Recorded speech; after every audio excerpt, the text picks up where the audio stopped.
Allah Subhanahu wa taala di mana pada malam ini kita masih diberi kesehatan baik kesehatan jasmani maupun rohani sehingga kita dapat melaksanakan yaitu satu kewajiban yang dilakukan oleh kita semua. Salam kita sampaikan kepada baginda kita Nabi Muhammad Sallallahu Alaihi Wasallam beserta para sahabat. Bapak Ibu, para jamaah yang kami hormati, seperti biasa kita malam hari ini akan mengisi kajian rutin yang disampaikan oleh Ustaz tentunya. Bapak Ibu sekalian, pada malam hari ini yaitu malam terakhir kita di Masjid Polres Jija ini, kajian yang setiap malam Kamis kita laksanakan. Jadi untuk itu nanti kita selanjutnya akan diberi informasi oleh Korlap izin kaji dan diumumkan sekali lagi kepada kita semua setelah Syawal.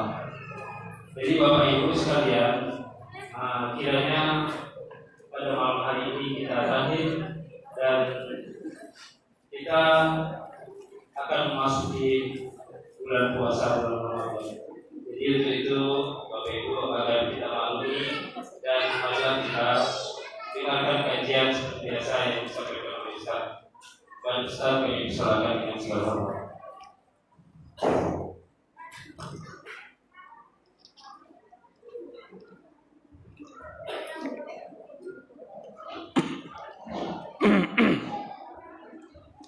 Bismillahirrahmanirrahim.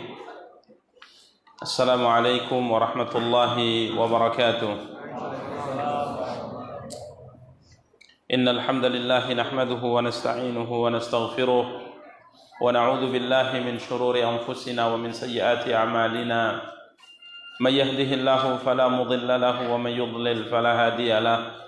Asyhadu an la ilaha illallah wahdahu la syarika lahu wa asyhadu anna Muhammadan abduhu wa rasuluh sallallahu alaihi wa ala alihi wa ashabihi wa man sara ala nahjihi wa istanna bi sunnatihi ila yaumiddin wa sallama tasliman katsira, amma ba'd.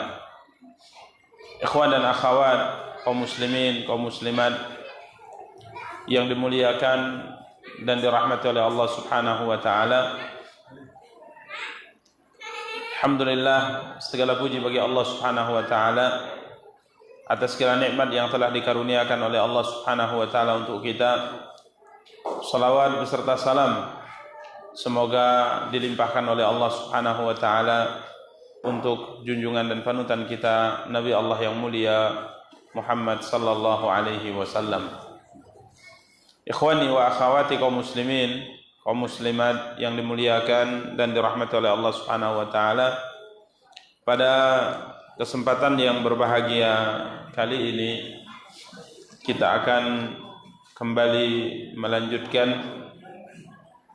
apa yang telah kita jelaskan pada pertemuan yang lalu tentang perjalanan Isra dan Mi'raj yang dilakukan oleh Rasulullah sallallahu alaihi wasallam, di mana pada pertemuan yang lalu kita telah jelaskan bahwa Nabi sallallahu alaihi wasallam kala itu diberi oleh Allah Subhanahu wa taala dua pilihan dari minuman. Yang pertama khamar, atau tiga ya. Yang pertama khamar, kemudian susu, dan yang ketiga madu. Ini subhanallah tiga pilihan yang diberikan kepada Nabi sallallahu alaihi wasallam, dan Nabi sallallahu alaihi wasallam memilih susu. Sehingga Jibril berkata kepada beliau alaihi salatu wassalam, engkau telah memilih fitrah, ya, engkau telah memilih fitrah. Kemudian Nabi kita yang mulia sallallahu alaihi wasallam terus melanjutkan perjalanan naik ke atas sampailah beliau ke Sidratul Muntaha. Ya, Sidratul Muntaha. Sidrah maknanya adalah pohon. Ya, sidrah maknanya adalah pohon. Sedangkan muntaha adalah terakhir. Yakni pohon terakhir yang berada di atas langit ketujuh. Di atas langit ketujuh yang Nabi SAW katakan pohon ini, ya pohon ini nabquha ka'annahu qilalu hajar, buahnya bagaikan kendi-kendi besar yang ada di daerah Hajar. Wa waraquha ka'annahu adhanul fiyalah, daunnya bagaikan kuping-kuping gajah. Ya, ini ikhwani kaum muslimin yang dimuliakan dan dirahmati oleh Allah. Wa ghashiha alwanun la adri ma hiya. Kemudian pohon ini diliputi oleh warna-warni yang sangat indah. Sampai disebutkan di dalam sebagian riwayat dipenuhi oleh kunang-kunang yang diciptakan Allah Subhanahu wa taala dari emas. Jadi ini yang dilihat oleh Nabi sallallahu alaihi wasallam malam itu, sampai-sampai Nabi sallallahu mengatakan, "Fama ahadun min khalqillah yastati'u ay yasifaha min husniha."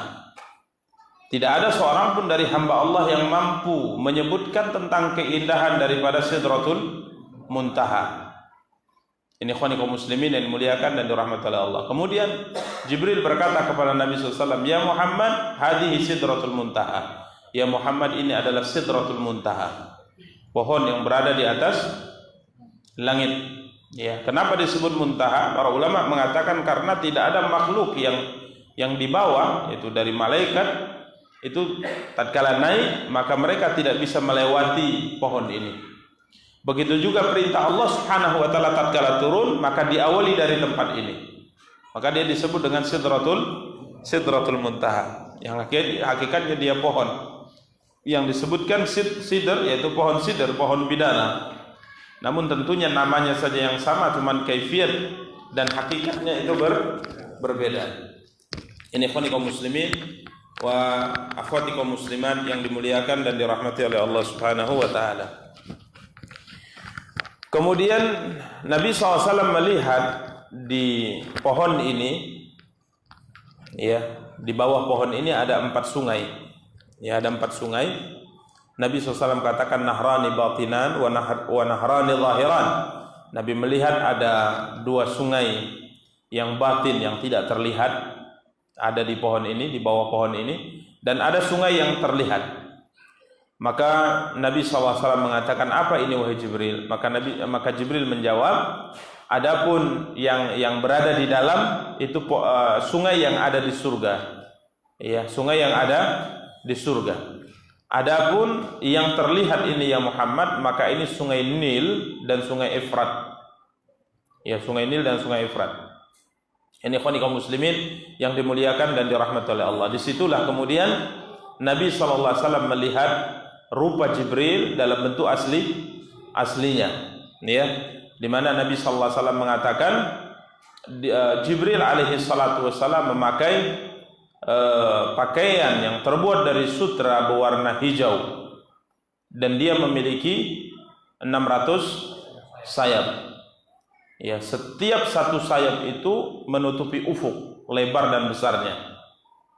Ya, yang mana sayap-sayap itu dihiasi oleh Allah SWT banyak dengan perhiasan sayapnya, warna-warni dari mutiara-mutiara.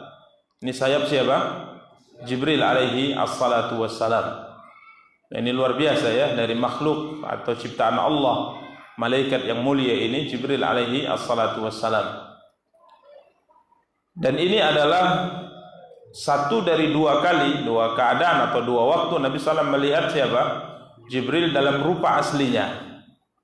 Karena Nabi sering bertemu dengan Jibril, akan tapi Jibril selalu menyerupai beberapa orang sahabat beliau, dan yang paling banyak adalah menyerupai seorang sahabat bernama Dihyah Al-Kalbi, ya, Dihyah Al-Kalbi radhiyallahu taala anhu. Ini ikhwani kaum muslimin yang dimuliakan dan dirahmati oleh Allah.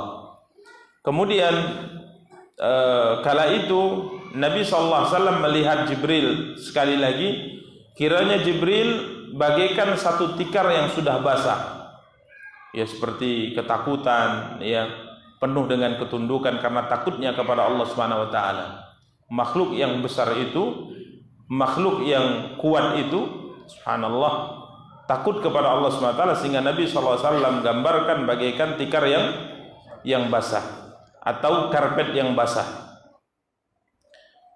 Kemudian sidrah itu ditutupi oleh awan, ya, ditutupi oleh awan, maka Jibril pun mundur alaihi salatu wassalam. Kemudian Nabi naik meninggalkan Jibril. Subhanallah, kedudukan yang diberikan kepada Nabi kita yang mulia sallallahu alaihi wasallam. Jibril mundur karena Nabi sallallahu alaihi wasallam diizinkan oleh Allah untuk naik melanjutkan perjalanan, ya, sendirian, sedangkan Jibril mundur. Sampailah beliau di satu tempat yang beliau di situ sudah mendengar goresan pena. Ya, sebagaimana yang kita maklumi bersama bahwa Allah Subhanahu wa taala pertama kali menciptakan makhluk, atau makhluk yang pertama kali diciptakan oleh Allah adalah apa? Pena, al-qalam. Di mana Allah Subhanahu wa taala berkata kepadanya, tulislah. Maka pena berkata, apa yang hendak saya tulis ya Allah? Maka Allah Subhanahu wa taala mengatakan, tulislah setiap apa yang akan terjadi sampai hari kiamat. Jadi beliau sangat tinggi, ya, mendekat kepada Allah Subhanahu wa taala. Kemudian disitulah Nabi sallallahu alaihi wasallam mendapatkan apa? Wahyu langsung dari Allah Subhanahu wa taala, yakni diwajibkannya salat 5 waktu.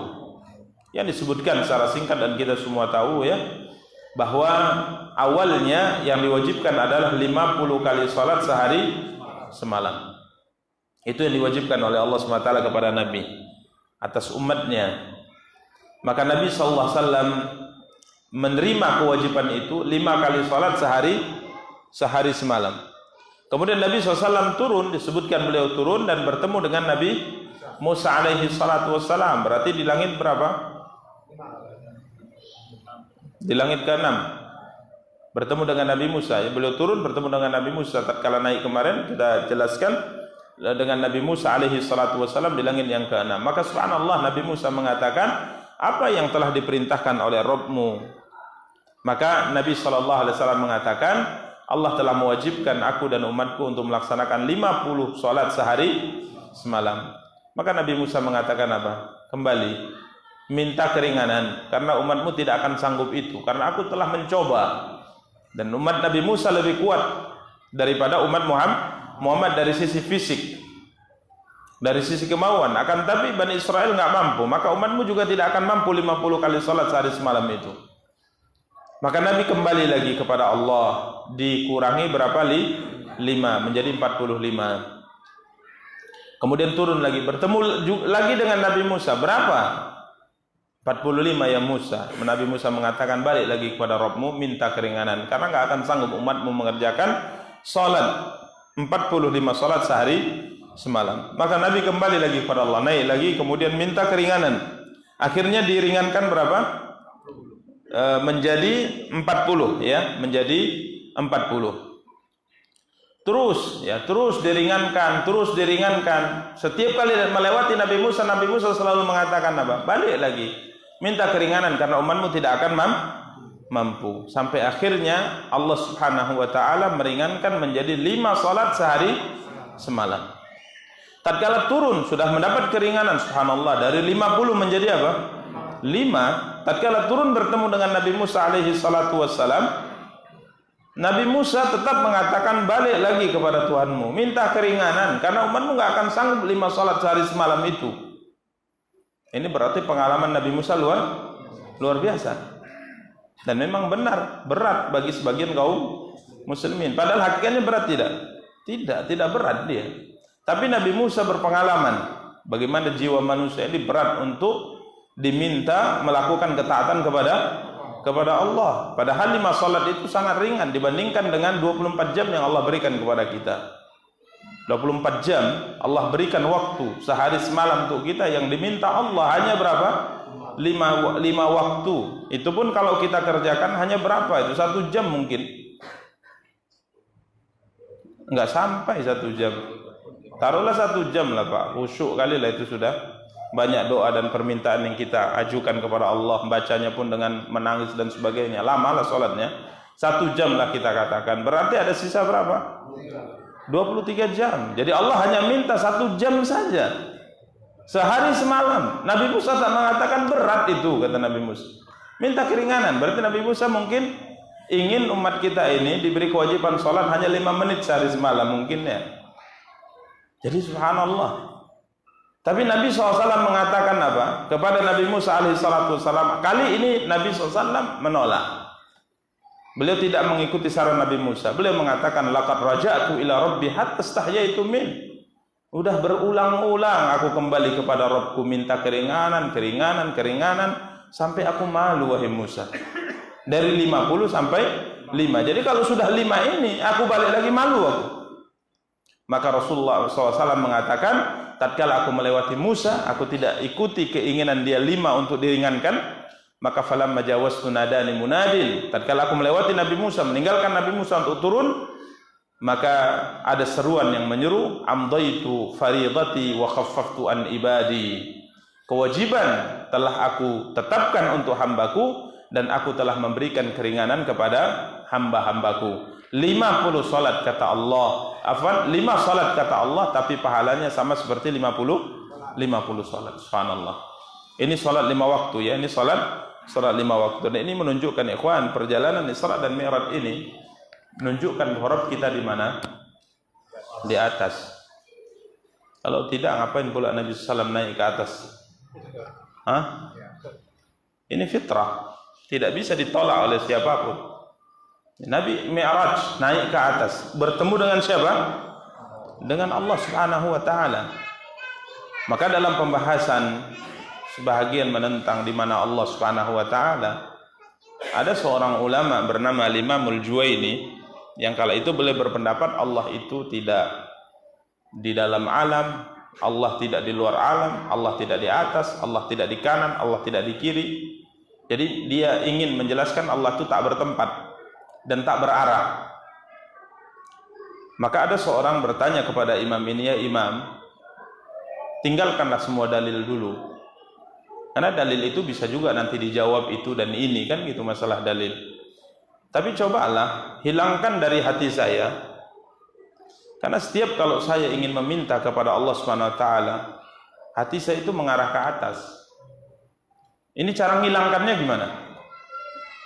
Ini fitrah manusia. Bapak, Ibu kalau seandainya meminta berdoa kepada Allah, kemana hati mengarah? Ke atas, fitrah. Jadi nggak usahlah cerita dalil dulu. Yang cerita dalil tentang Allah di atas, Allah bersemayam di atas arsy itu sangat banyak sekali. Nggak usah cerita masalah dalil, ya imam. Tapi coba bagaimana menghilangkan perasaan yang ada di hati saya. Karena saya ini kalau berdoa kepada Allah, meminta kepada Allah secara otomatis mengarah ke atas. Gimana cara menghilangkannya ini? Maka Imam Juwaini kala itu tunduk kepala, dia mengatakan, bingung aku untuk menjawabnya. Gimana saya menjawab ini? Memang dia juga merasa seperti itu. Dia mengatakan Allah tidak di dalam alam, Allah tidak di luar alam, Allah tidak berarah, Allah tidak bertempat. Dia juga merasa kalau berdoa otomatis kemana? Ke atas. Ini jelas, Nabi naik ke atas sampai ke Sidratul Muntaha, kemudian naik lagi. Bahkan Jibril tidak bisa naik lagi, tapi Nabi terus naik sampai akhir Nabi menerima kewajiban apa? Salat. Setelah itu Nabi itu turun. Ini hal yang sangat jelas sebenarnya. Akan tapi kejelasan ini kadang-kala ditutupi dengan beberapa hal sehingga banyak orang yang menentangnya. Ini ikhwani kaum muslimin yang dimuliakan dan dirahmati oleh Allah. Kemudian yang diberikan juga di malam itu kepada Nabi SAW adalah akhir dari surat Al-Baqarah. Ya, akhir dari surat Al-Baqarah itu beberapa ayat terakhir dari surat Al-Baqarah. Ini diberikan Nabi. Jadi akhir surat Al-Baqarah merupakan ayat yang sangat agung, sangat luar biasa. Ya, yang diawali dengan apa? Lillahi ma fis samawati wa ma fil ard. Wa in tubdu ma fi anfusikum aw tukhfuhu yuhasibukum bihillah fayaghfiru liman yasha wa yu'adzibu man yasha, sampai akhir ayat. Ini diberikan Allah di malam itu kepada Nabi. Ini yang kedua. Jadi yang pertama salat 5 waktu, yang kedua khawatim ayat-ayat penutup dalam surat Al-Baqarah, dan yang ketiga yang diberikan kepada Nabi sallallahu malam itu adalah Nabi sallallahu alaihi wasallam diberi jaminan oleh Allah, siapapun dari umatmu yang meninggal, yang wafat dan tidak pernah melakukan kesyirikan kepada Allah, maka dosa-dosa besarnya semuanya akan diampuni oleh Allah. Itu janji dari Allah kepada siapa? Nabi. Jadi kalau ada umatmu meninggal sekalipun membawa dosa yang banyak, kalaupun seandainya dia masuk ke dalam neraka, pasti aku ampuni nanti akhirnya, aku masukkan dia ke dalam surga. Tapi satu hal yang harus dia pegang, jangan lakukan kesyirikan kepada Allah. 3 hal ini yang diberikan Allah kepada siapa? Nabi. Jadi yang pertama kewajiban salat 5 waktu, yang kedua kemuliaan akhir surah Al-Baqarah, yang ketiga jaminan. Makanya senantiasa kenapa kita berdakwah kepada Allah, mengingatkan kepada umat, jangan lakukan syirik, jangan lakukan syirik. Sampai sebagian orang berkata kepada kita, kok syirik saja dibahas Ustaz? Syirik-syirik saja muak kami dengar, kan? Karena kalau pelajaran tentang tauhid dan syirik, banyak orang bosan. Enak itu pembahasan tentang masalah politik, ekonomi Islam, ya kan? Tentang bagaimana meraih kejayaan Islam, itu yang paling digemari. Tapi kalau nanti daurahnya pembahasannya tentang tauhid, yang datang pun sedikit. Enggak semangat orang belajar tauhid, enggak semangat orang belajar syirik. Bahkan sebagian orang tatkala diingatkan tentang syirik menolak. Padahal malam itu Nabi SAW diberi jaminan oleh Allah SWT, siapa dari umatmu yang meninggal sekalipun dia banyak melakukan dosa, selama tak melakukan kesyirikan, Allah akhirnya akan selamatkan dia. Maksudnya Allah akhirnya akan masukkan dia ke dalam surga. Tapi kalau sudah syirik besar dia lakukan, tidak ada kata selamat. Nas'alullah as-salamu wal afiyah. Ya, kita berdoa kepada Allah semoga kiranya Allah jauhkan kita dari segala macam bentuk kesyirikan. Ini 3 hal yang diberikan Allah kepada Nabi kita yang mulia sallallahu alaihi wasallam di malam itu. Kemudian ikhwani kaum muslimin yang dimuliakan dan dirahmati oleh Allah Subhanahu wa taala, setelah Nabi menerima ini semua, maka Nabi pun turun bersama dengan Jibril, turun ya, menuruni langit-langit yang beliau naiki tadi, langit 7, ke-6, ke-5, terus sampai langit dunia, kemudian turun dan kembali lagi ke Masjidil Aqsa. Sampai di Masjidil Aqsa beliau naiki buruknya yang kemarin kita ceritakan sedang ditambatkan, diikat. Jadi beliau naik ke atas nggak pakai buruk lagi. Ya, jadi beliau tambatkan di situ, beliau naik bersama dengan Jibril. Setelah turun, beliau naik buruk balik ke mana? Ke Mekah. Di perjalanan inilah ada beberapa hal yang diceritakan dalam sejarah yang disabdakan oleh Nabi SAW yang nanti akan menjadi salah satu di antara bukti kebenaran perjalanan beliau. Maka beliau sallallahu alaihi wasallam naik buraq. Kita sebutkan kemarin buraq adalah kendaraan yang sangat cepat ya. Yang sangat cepat. Maka disebutkan tatkala Nabi sallallahu alaihi wasallam naik buraq, kiranya Nabi sallallahu alaihi wasallam melewati kafilah dagang. Melewati kafilah dagang.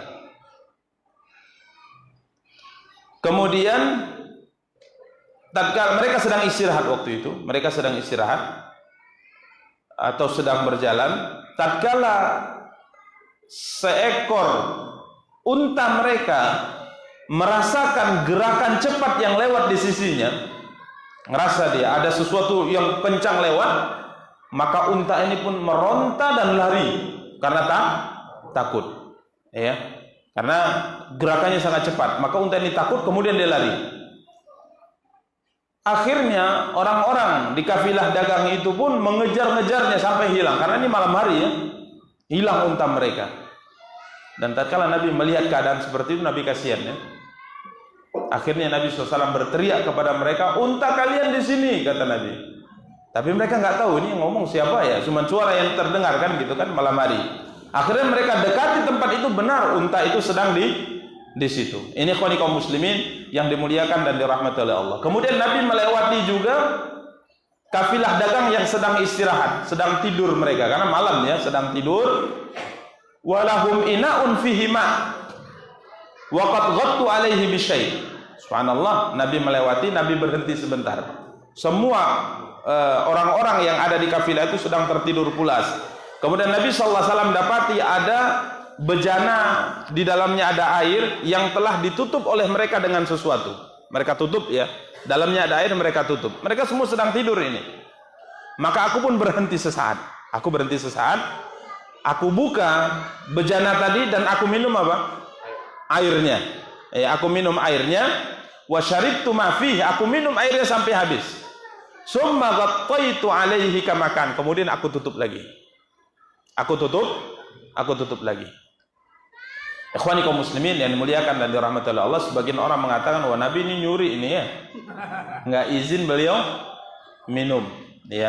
Ini tidak benar, karena di masa dulu orang, salah satu di antara adat kebiasaan orang Arab dalam perjalanan safar, atau kalau rumah mereka itu di pinggir jalan dan ada mungkin air yang mereka letakkan di pinggir jalan, atau ada air mereka yang diletakkan, itu merupakan adat istiadat mereka, siapapun yang lewat tidak boleh dilarang kalau mau meminumnya. Jadi ini sudah ma'ruf. Maka begitu juga mungkin dalam kehidupan kita sehari-hari, kalau kita punya teman yang kalau dia mengambil harta kita sudah maklum, kita ridha, dan kalau kita ambil harta dia juga kita sudah tahu kalau seandainya dia ridha, maka kita mengambilnya tanpa izin boleh. Ini maklum. Ya, maka Nabi meminumnya. Jadi Nabi tidak mencuri ya, tapi ini adalah kebiasaan orang Arab kala itu. Jadi Nabi habiskan airnya, kemudian Nabi tutup kembali. Kemudian Nabi juga ceritakan, Nabi melihat unta yang ada di kafilah dagang itu seperti ini. Kemudian Nabi lanjutkan pulang ke mana? Ke Mekah. Sampailah beliau menjelang subuh di kota Mekah. Hanya satu malam, perjalanan yang sangat jauh, ditempuh hanya dalam waktu satu malam. Kemudian pagi harinya beliau ingin sampaikan ini kepada orang kafir Quraisy, tapi beliau bingung karena ini pasti semua pasti nggak percaya, ini nolak semuanya ini kan. Maka Nabi SAW duduk menyendiri satu tempat. Beliau menyendiri dalam keadaan bingung dan terdiam. Datanglah Abu Jahal. Nah, ini musuh bebuyutan Nabi SAW ya. Nampak murung itu wajah Nabi, bingung, senang dia dekati langsung. Nah, ini biasa kalau musuh itu kalau nampak musuhnya murung, senangnya luar biasa. Kalau nampak bahagia dia pasti jauh itu. Nampak musuhnya itu bahagia, senang, tertawa, dia pasti menjauh. Tapi kalau nampak murung, didekatinya itu biasanya. Itu tanda musuh ya. Tanda musuh seperti itu. Subhanallah, lagi susah dia senang, lagi bahagia dia susah. Nih SMS ya. Masya Allah. Maka Abu Jahal mendekati Nabi SAW, kemudian mengatakan, kal mustahji, seperti orang yang meleceh bahasanya. Ya, dia mengatakan, ya Muhammad, hal kana min syai', ada apa kiranya Muhammad? Masya Allah. Bukan nanya ingin bantu, bukan, tapi ini mustahzi, memperolok-olok Nabi. Ya Muhammad, hal kana min syai', ada sesuatu kah? Qala na'am. Nabi mengatakan, ya ada. Ma huwa? Apa itu ya Muhammad? Malam ini aku diperjalankan oleh Allah. Maka Abu Jahal mengatakan, ilahin, kemana Tuhan memperjalankan engkau?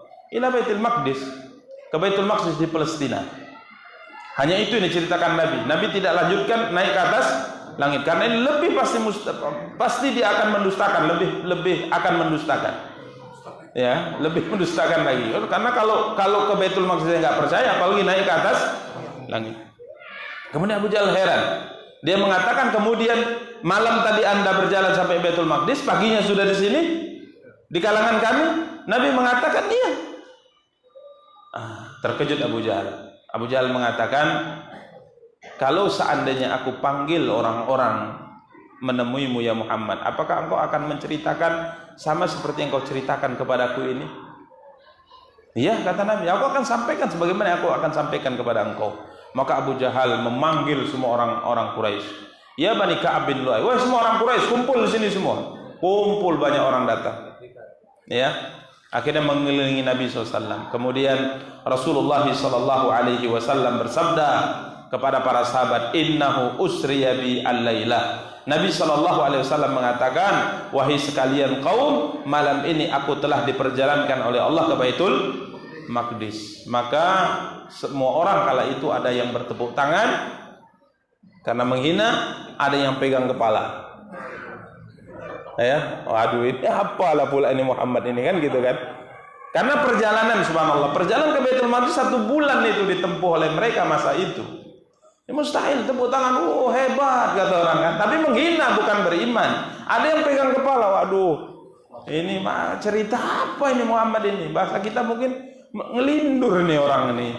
Ya gila orang ini sudah nih. Itu yang apa namanya, reaksi dari orang kafir Quraisy tatkala mendengar apa? Mendengar Nabi SAW melakukan perjalanan ke Baitul Maqdis hanya dalam kurun waktu satu malam. Maka ada sebagian langsung pergi menemui Abu Bakar. Ini Abu Bakar ini kawan dekat Nabi yang paling mendukung Nabi SAW. Dia mengatakan, ya Abu Bakar, apakah kau tidak mendengar cerita kawanmu itu? Dia mengatakan bahwa dia telah diperjalankan oleh Tuhannya ke Baitul Maqdis, bahkan sholat di sana. Bukan hanya sampai balik, sholat di sana, kemudian kembali lagi ke Mekah dalam 1 malam Abu Bakar. Ini gimana Abu Bakar? Maka Abu Bakar mengatakan, kalian itu banyak kali berdusta atas nama Muhammad. Tidak benar. Sekarang dia duduk di masjid dan sedang bercerita kepada manusia tentang hal itu. Maka Abu Bakar berkata, wallahi la in kana maqalahu laqad sadaq.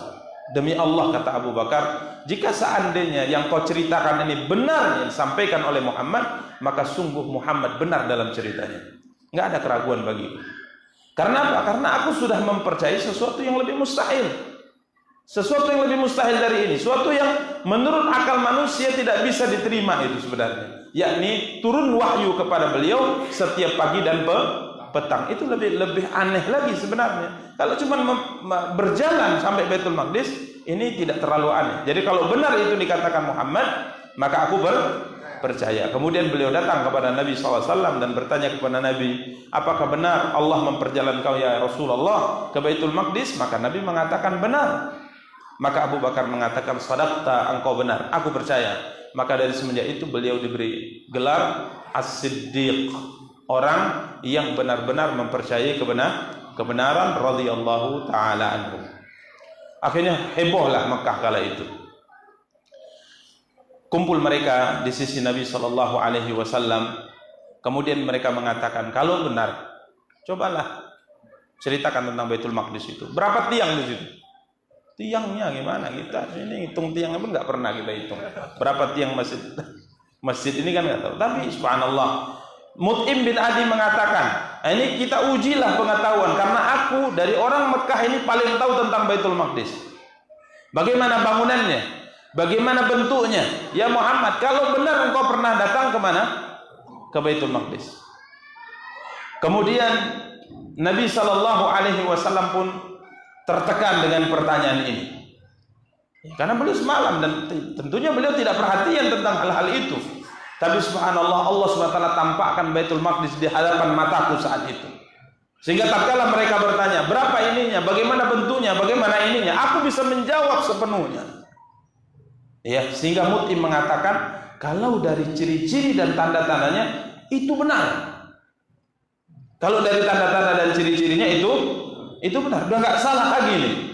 Iya, tapi mereka masih tak percaya. Ini luar biasa. Ibarat kata Allah SWT, sawa'un alaihim a'andartahum am lam tunzirhum la yu'minun. Engkau beri peringatan kepada mereka orang kafir itu, atau tak engkau beri peringatan, mereka tidak akan beriman. Kenapa? Khatamallah, Allah telah menutup mati hati mereka. Allah telah menutup pendengaran mereka dan juga mata mereka, sehingga mereka tidak bisa mengetahui kebenaran. Ya, ini ikhwani kaum muslimin yang dimuliakan dan dirahmati oleh Allah Subhanahu wa taala. Kemudian Nabi SAW mengatakan, kalau kalian nggak percaya juga, kata Rasulullah, aku melewati kafilah dagang kalian di perjalanan. Tatkala aku mengendarai kendaraanku, ada satu unta mereka takut dan lari. Mereka kejar, mereka tak dapat. Akhirnya karena kasihan, aku beritahu kepada mereka di mana tempat unta itu. Ini kejadian dalam perjalanan pulangku. Akhirnya mereka tunggulah kafilah dagang, karena perjalanan kan jauh. Sampai tatkala datang mereka tanya, benar Benar, pada suatu malam ada seekor unta kami yang tiba-tiba apa? Lepas lari. Kami mengejarnya tidak dapat, hilang. Sampai kami dengar suara menunjukkan unta itu. Akhirnya kami menuju tempat itu dan kami temui unta kami. Benar juga kata mereka. Yang disampaikan oleh siapa? Muhammad. Kemudian Nabi SAW mengatakan, ada kafilah dagang kalian juga yang malam itu tertidur. Kemudian mereka punya bejana, dalamnya ada air yang mereka tutup. Aku berhenti sebentar, aku minum airnya sampai habis dan aku tutup kembali. Tanya kalau nggak percaya, kata Nabi. Datang kafilah dagang itu. Mereka tanya, apa hal yang aneh yang kalian dapat di dalam perjalanan safar kalian ini? Mereka mengatakan, satu malam kami tidur. Sebelum tidur, airnya itu ada di situ, kemudian kami tutup. Paginya kami buka, airnya sudah kosong. Ya, airnya sudah kosong.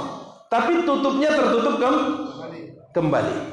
Nah, ini semua kebenaran yang disampaikan oleh Nabi kita yang mulia sallallahu alaihi wasallam. Akan tetapi mereka tetap mendustakan siapa?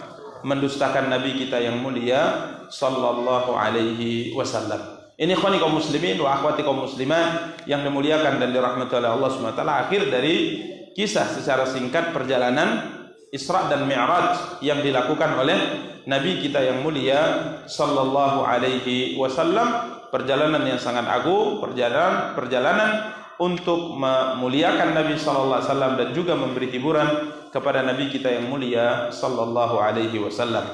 Demikian ikhwani kaum muslimin wa akhwati kaum muslimat yang dimuliakan dan dirahmati oleh Allah Subhanahu wa taala, akhir dari pembahasan Isra dan Mi'raj, karena ini adalah ta'lim terakhir sebelum Ramadan. Maka insyaallah pembahasan selanjutnya akan kita lanjutkan insyaallah setelah Syawal, ya, atau setelah Idul Fitr. Insyaallah taala kita akan kembali melanjutkan pembahasan kitab Salasatul Usul, masih berbicara tentang poin yang ketiga, yakni mengenal Nabi kita yang mulia sallallahu alaihi wasallam. Dan masih ada sedikit waktu, ya, kita berikan kesempatan. Mungkin kalau ada yang ingin ditanyakan kita persilahkan. Wassallallahu ala nabiyina Muhammad wa ala alihi wa sahbihi wa tabi'in wa akhiru da'wana alhamdulillahi rabbil alamin. Ada yang bertanya silahkan. Kalau ada yang bertanya. Berapa menit lagi? 3 menit. Ya, satu pertanyaan sayang 3 menit. Kalau ada, kalau nggak ada kita tutup. Silakan.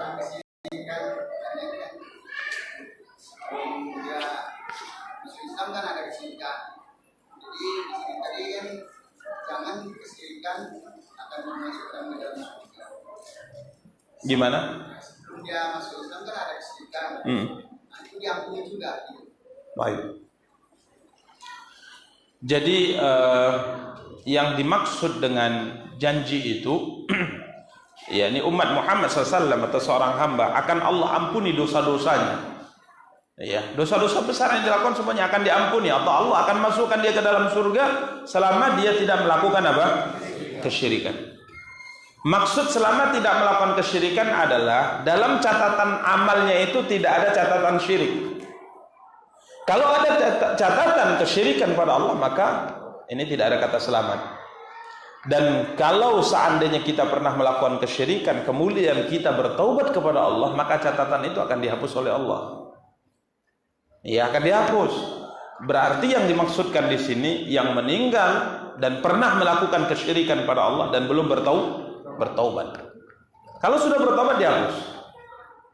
Maka siapa di antara kita yang mungkin di masa dulu sebelum hidayah kita dapat dari Allah Subhanahu wa taala yang tidak melakukan kesyirikan? Mungkin banyak di antara kita melakukan kesyirikan. Ya, bahkan para sahabat itu rata-rata masuk Islam yang dulunya melakukan apa? Kesyirikan pada Allah. Tapi setelah mereka masuk Islam, mereka taubat.